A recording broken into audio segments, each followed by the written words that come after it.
Hey guys, this is OddOneGaming. This is going to be another Raid Shadow Legends video. We are currently on the test server account and I want to show you guys something because you know what, I was playing around with my Hydra team, you know, for the challenge with the content creators, you know, with all of us, me, Nub Raids, Devil Jedi, Hell Hades, YST, all the other people compete, and I unfortunately got out in the first round, as you know, might be aware by now. But I was thinking, you know, what if I would have beaten Nub, and you know, what would I have chosen from his team? Because the team that I have was a little bit like, you know, it was a bit different, and the same thing with Nub's team. It was a little bit of, you know, it required a lot of testing because there were so many variables that could have happened in there. So if we just have a quick look, let me just open the website in there. So if you just have a look, you know, my team was Nekmothar, Sisia, Flametongue, Stolas, Tatura Rhymehind, Ursala Mortal, and Ruel the Huntsmaster. So this was my initial team. Then I dropped Ruel to bring myself Deliana in because she was, you know, I needed a block buffs or a solid mischief tank, and that was a little bit of a problem. So at the, you know, the end result was that I hit 109 million, and then Nub went on to beat me. He hit over 110, 111, and that team could have still gone on. But you know what, I wanted to see, and you know, the guy suggested as well, like Nub said, like, you know what, it would be interesting to see the team and what would you choose if you beat me. So I went ahead and decided to, you know, take him up on that sort of a challenge and decided to pick a champion. And I decided to take Inquisitor Shamel. Like, you know, my team could have gone so many different ways. It's like, you know, I could have dropped Deliana and brought in Ugo. I could have dropped, I think like the easiest swaps would be Deliana for Ugo and Tatura for Inquisitor Shamel. Maybe somebody else has a DPS for Ninja, but then I would give myself some more problems. So I decided to just straight up go with that change, and I came up with this team. So obviously the team that my basic team, and with Shaman in there. So what I will be doing is I already pre-recorded the run. I'm gonna play the run for you, and I'm not gonna play the whole thing because you're in for a ride. But I'm gonna come back at the end. We're gonna discuss the team, and I'm gonna show you the belts. You know, that's the best way. So enjoy that, and we're gonna be back at the end. So see you in a bit.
Okay, and we're back, guys. Look at this damage. So I actually hit the turn limit. That's how crazy this team was, and that's how well balanced this team was. That was my goal from the beginning. You know, I've been doing other testing when before the first fight, before the actual fight itself, and I was testing it without Eliana and with Ruel in there. The damage output was a lot higher. I would have done crazier damage, but it was unreliable and it was too risky. I didn't really like it. So, you know, I decided to just bring in Deliana, and the team overall was so much more reliable. And now, because, you know what, Tatura, yes, he brought me some help with the Head of Mischief. He brought me some help with, with Torment and with some damage, but I feel like Inquisitor Shamel was so much better in this team, and the result just speaks for itself. I hit the turn limit. 184 million damage. Could this damage could have competed with Hell Hades? Who knows? You know, I'm recording this video before the semi-finals happen. So, you know, by the time this video comes out, which is going to be on Tuesday, the semi-final would already happen. I guess we would have seen Hell Hades' damage. But, you know, could I have competed with Hell Hades? And if I did, I could have competed with Scratch. I'm not sure. Maybe, maybe not, but still, I liked to do this because it was really fun. And look at the damage, 25.6 from Nekmothar.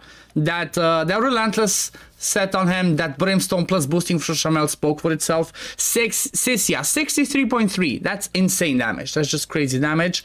Then Solus, 30.7 million, Inquisitor Shamel, 33.6, Ursula, 6.2, because, you know, she's the support. And then Deliana, 22.8, so solid, crazy damage overall, apart from Sisya, that's, you know, above and beyond. Everybody else is kind of, you know, a little bit balanced, and that's the way I usually try to make Hydra teams, because you don't want to rely on only one or only two DPSs, because if those two DPSs are not strong enough to free your champion once it's eaten, you're gonna struggle. So having a good balance of damage between other people, it works a long way. I mean, you know, I was limited because I had to only pick champions that were not picked, so this was the result. But let's have a quick look at the builds that I had. So Nekmothar was in Relentless plus speed. He was pretty crazy. 340 speed, 319 accuracy, and then survivability stats. These are the masters that I ran on him, you know, War Master and down the support tree. Then we have Sisya Flame Tongue, again, Relentless plus perception. Pretty fast, some, you know, some crit rate, some crit damage, some attack, right accuracy, but mostly, you know, try to keep, this is not crazy survivability, so I try to balance it a bit, but as we saw, she survived most of the time. Had enough survivability with a decreased attack, with a strength and increased defense from Ursula, that I did not worry about her dying too much. Again, Mastery, same thing. I honestly took War Master. I know she has a triple hit A1, but I took War Master because the A2 and the A3 are AoEs that hit one time. So the War Master makes more sense because I'm relying on using the A2 and A3 more often than the actual A1 itself. Then down the support again with, you know, Arcane Celerity, all the good stuff for the debuffs. Solus, he's in Savage plus Perception, you know, kind of same builds that I basically showed on the live stream, but, you know, I think I changed it a little bit because I was playing around, so I would have liked him maybe to be a bit faster, but good crit damage, good defense, and the right accuracy. Then I went down Helm Smasher and Defense Tree, because I believe if you have lots of damage, Helm Smasher is better. I don't know, I'm wrong. I'm not sure if I'm wrong or not, but if you guys have done the testing, you know, Helm Smasher versus War Master on somebody that does damage in a Savage set, just leave it in the comments below. I'm really curious. So that's the Solus build. Then we had Ursula the Mourner. She's the, you know, Guardian plus Immortal, decent speed, survivable. The resistance, I didn't really care. I had to drop the resistance because I had resistance on her and I went over the team, you know, I went over the team power. These are the masteries. I'm just gonna show you right now what I'm talking about. See, 497. Because I had resist on her, I went over the 500k. I still tried to keep it, you know, in those boundaries. Then who else? 1, 2, 3, 4. I think I showed everyone. Oh no, Deliana. So Deliana still in that provoke set. You know, decent speed with some damage. She didn't do as much damage as I expected, you know, compared to the other ones, but still good enough. She did her, you know, utility with the block buffs, with the leech, with the decreased resistance. Again, these are the masteries for her War Master and down the support tree. And then the last one, the one that I, you know, took from Nub in my what if team, is Inquisitor Shamel. I chose to put him in a reflex, and Cruel. I'm not sure if that's the best way to go or not. I'm not sure if Savage or Triple Cruel would have been better, but I said, you know what, let me build him in Reflex, because he only has one active skill and it's on a 3-turn. He's gonna keep coming back to it, so I could do some solid damage with it, and you saw the end result. He was the second DPS after Sisya, you know, close to Solus, but still second DPS, and he brought me the Torment option. So these are his stats: 190 speed, pretty slow, 100% crit rate, good crit damage, good attack. Maybe attack could have been a little bit higher. Now that I look at it, it's extremely low. Maybe I should have changed this one, but I guess, you know, this one could have been attack, but maybe he would have been too squishy, who knows. But I'm also running a Blood Chill on him, so I kind of tried to make him a little bit of a mischief tank. It did not always work, but it helped me from time to time, as you noticed. And that's why, you know, he's 445 resist. So, you know, squeezing damage on him plus resist plus survivability was a bit tricky, but I did what I could. And then when it comes to the masteries, I took Giant Slayer on him because I don't have any block debuffs, and I'm not sure if you saw much during the run because I skipped through it, you know, it was really long. But when the Head of Blight is there, he's counter-attacking for ages, you know. If I would have played this on stream, people would have been bored of me and be like, come on. But yeah, these are his masteries. And, you know, this is my what-if team. This was the team that I would have drafted. What do you think, guys? Leave it in the comments below. Do you think I would have beat, I mean, you know, again, maybe the Hell Hades damage is higher or not, we're gonna see, but still, this was really fun for me. Hope you guys, I don't know, learned something from it or caught some ideas of the champions I'm using, the reason why I'm using them, because the way that I tried to build my team from the beginning was try to cover as many of the roles that you need for Hydra as possible, you know, all the buffs, all the debuffs, all the good stuff in there, the damage, and yeah, this was my result. Anyway, thank you all for watching this video. If you do enjoy my content, don't forget to like this video, subscribe to my channel, and I'm gonna see you on the next one. Peace, love, take care everyone. Bye guys.